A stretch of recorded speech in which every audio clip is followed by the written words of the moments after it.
Good morning, everybody. I think it's time that I tell my story a little bit about being homeless, because a lot of people get being homeless the wrong way. So I want to say that, for one, being homeless, let me school you about being homeless and why people are homeless and the different types of homelessness. Because a lot of people think that there's just one type. You living in the street, you are mentally ill, you have addiction, and that's not the case. But let's talk about the women and children that's homeless. And we're not going to talk about nobody else, but women and children.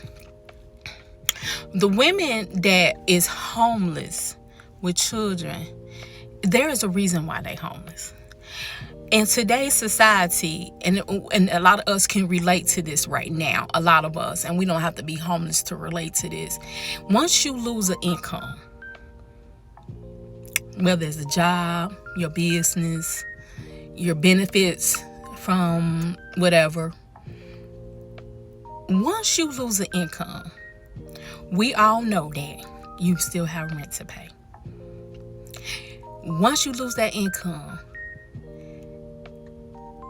it is hard, especially with today's economy, with the jobs.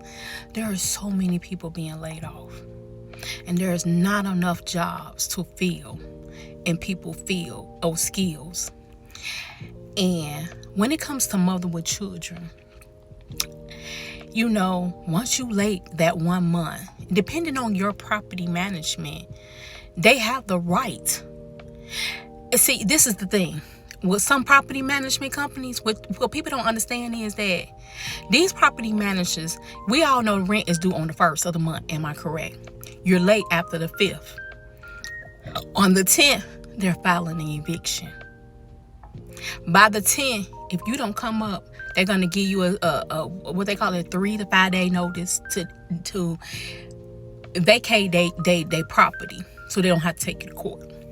But once they take you to court, by the time you get the court paper, it will be around at the 20th days of that month. So mind you only, if you get a court date, let's say you get a court date on the 22nd, you only 22 days late on your rent. And they already ready to take you to court because you just 22 days late on your rent. Once you go to court, now this is just one sample. Once you go to court, the judge is going to give you between 3 to 7 days to vacate the unit.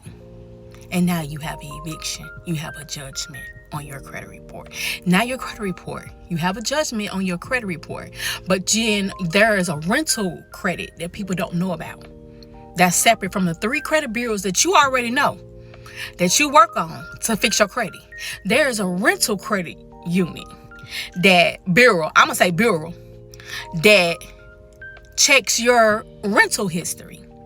And because of that one eviction, let's say, for instance, you're 1 month on behind your rent. So because of rent market today, 9 out of 10, let's say your rent was $2,500 for that month. Now you got on top of that the court fee, which probably be between $100 to $300. That's on top of the $2,500. Then the late fee that you get after the 5th day of being late. So depending on what you're looking at, close to $3,000 to $3,500 that you owe just to stay back in your place. But if you get that court eviction, the judge will give you and the property manager time to, between 3 to 7 days, he tell you have to leave. And after that, after those 7 days, and you still in that unit, then your property manager has the right to go back to the court to get the marshals to put you out, if you have not worked anything out with your rent with them. So that means you have a eviction that you owe a property management rent. Do you know that is the number one reason why women with children Or women, single women, working single women at that, that stay homeless. That is the number one reason. Because once they try to find another place, that one eviction stops them from moving into another place and getting back on their feet. So guess what? Now the only way that we can have a roof over our head is called an Airbnb, a hotel, or a share room. That is the only way. And we all know that those are very expensive. It costs more than what you was paying for the month of your rent. So guess what? Because hotel stays and Airbnb are so expensive, but you still need a roof over your head, it don't give you any leg rooming to pay back the debt that you owe with the eviction, with your old property unit. So that's how women and children always stay homeless, because their rental history treat them like they are criminals that went to jail. So the next time you think that someone is broke because they're homeless, it's not because they broke. They probably have a job. They can't get a place in their name. They got the money. They just can't get the place in their name because they still trying to keep a roof over their head currently. And at the same time, they can't save or pay back the debt because they have no leg rooming, because they have no money after they pay off their current hotel stay. So the next time that you want to talk about somebody being homeless, stop thinking that homeless people are broke.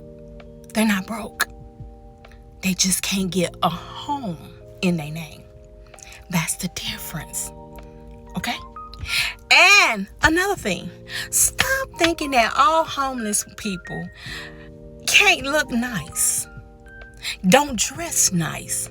Because before they became homeless, they were somebody. And they looked it like somebody.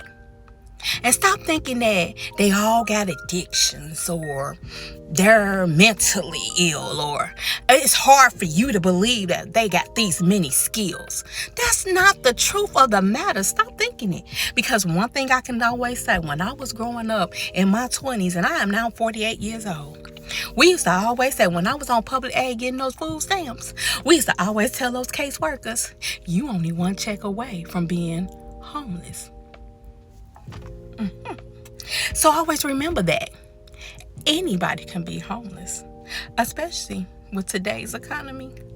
If Donald Trump say, shut it down, you have no job and you're one check away. And then another thing I want to mention, did you know that being a homeowner is cheaper than paying rent?